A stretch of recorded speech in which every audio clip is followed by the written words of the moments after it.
Hello, welcome to this week's photo critique. I am Jason, your host for the critique, and I do apologize. It is very, very late on a Tuesday evening. I've been shooting 14-hour days and will be shooting 14-hour days for the next couple of days for a very large event for a very, very large client. But I promise you guys that I will get these critiques out by 5 p.m. on Wednesdays. So I'm making it happen because I know I won't have time tomorrow to do it for you. So I wanted to make sure I give you guys the time in the critique, as well as, because you guys give me the time to submit your photos. So I want to make sure we do that for you guys. So also, as you see here, don't forget to like our Facebook page. We're photographer and training program on Facebook page, or on Facebook. Just go ahead and search us, or you can visit us at pitprogram.com. Click the little Facebook icon, you'll be taken there immediately. So let's go ahead and pull up these photos. So this week's theme was light. Okay, so this one we have here from Dana. I like it.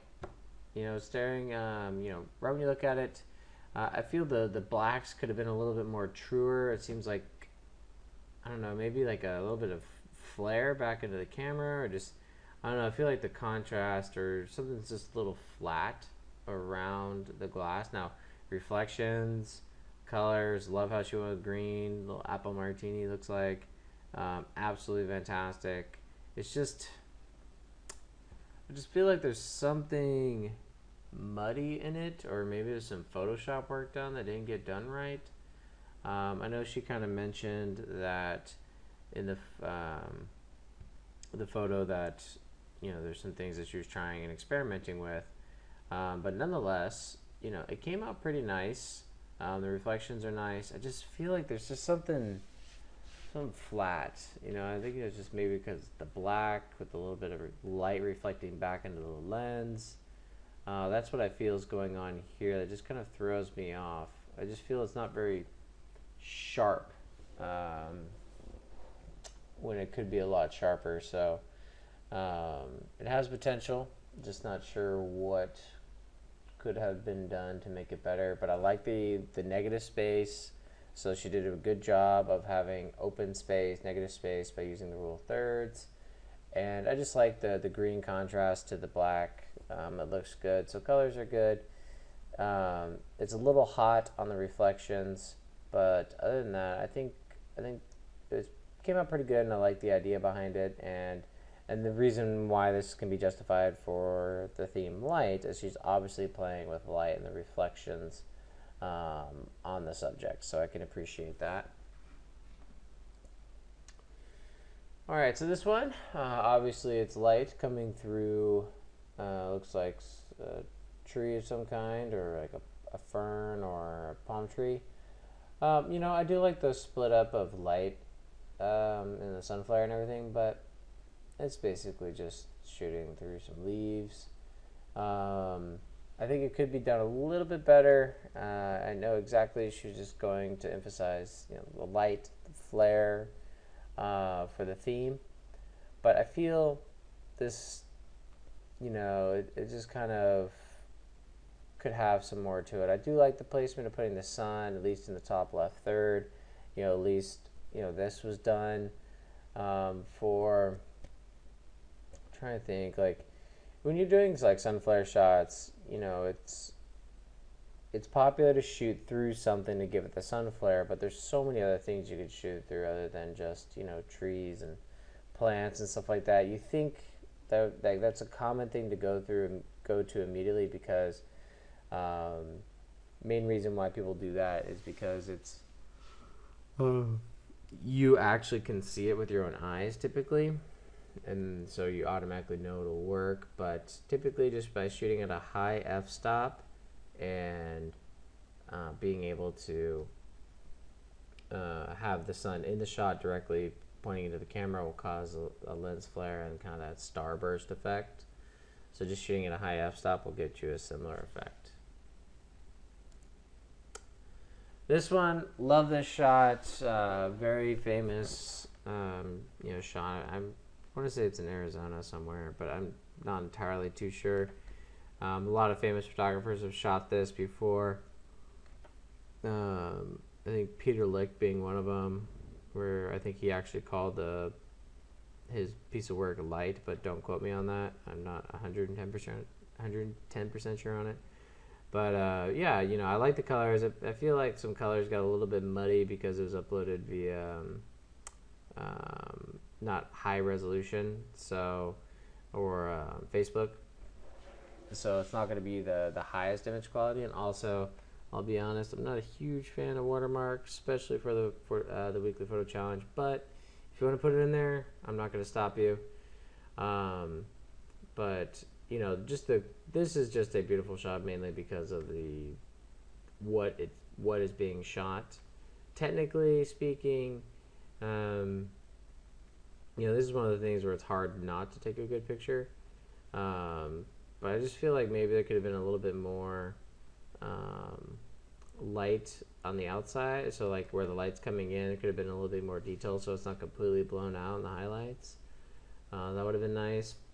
Obviously it would have changed your exposures and everything else, or maybe you could have clipped. Excuse me. It's late. I'm trying to think of how this could be done a little bit better. I haven't personally been here, so I don't know exactly what angles would and would not work. But I think I'm trying to determine if the green is actually a natural effect or if that's something from the lens. I want to say it's natural just because of the positions that it's in, but it could not be. But yeah, I just think this one, it's okay. I just think if I saw it in high resolution, it could be a lot better. See a little bit more detail, be able to analyze it a little bit more.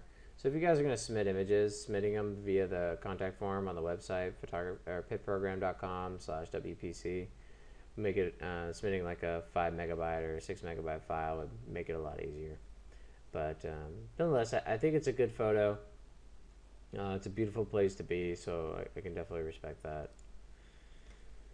This one looks like the moon, little blurry.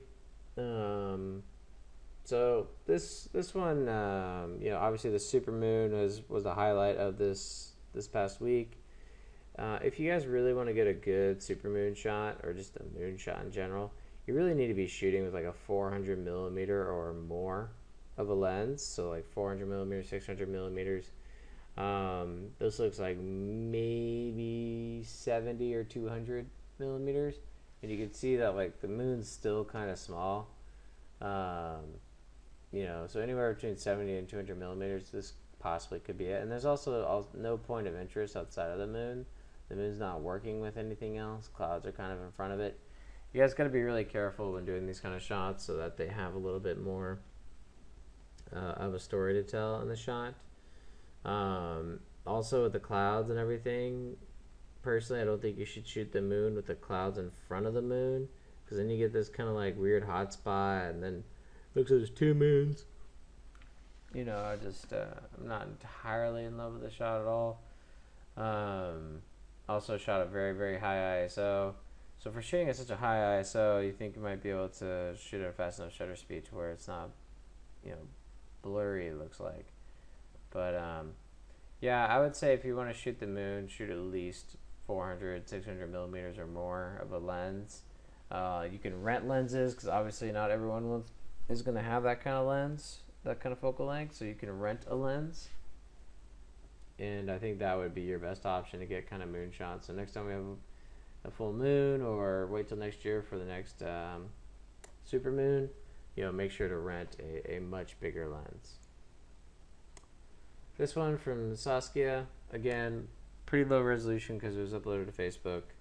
I do love when you guys upload to Facebook, but if you really want a solid critique, make sure to upload it via the website too, just so I get the high resolution stuff. But I really like this shot. I like it because just, it really screams light because of the little individual rays of light coming from this little lamp. Very simple, nothing very special other than the fact that like she offset the lamp, which is very smart. She got the light hitting the ground. I do like the shot. So the only thing I probably don't like is just this kind of gravel and rock section over here. I can see a little bit of detail in there. So maybe like burning that a little bit, burning it in the terms of photographically speaking, like editing, darkening it up a little bit. Also, one thing that I probably would have done if I was in this situation is probably shoot directly over top, so we have the camera directly perpendicular to it over the top and shooting down on it, just to kind of see a different angle, just to see how the light spreads around it, and maybe go for symmetry or rule of thirds. But I do like the shot. It's simple, it's straight to the point. Light is definitely emphasized here, and I could appreciate that. So I do like this shot. I think again, not every shot in the challenge are going to be like meant to be award-winning shots, but I feel technically speaking, and she met the theme here, which is what I'm hoping for. I'm hoping for you guys to get out there, take pictures. Get out there, take photos, challenge yourself to kind of see what's around you and in your environment, and be able to make something happen, giving yourself only a week to do so.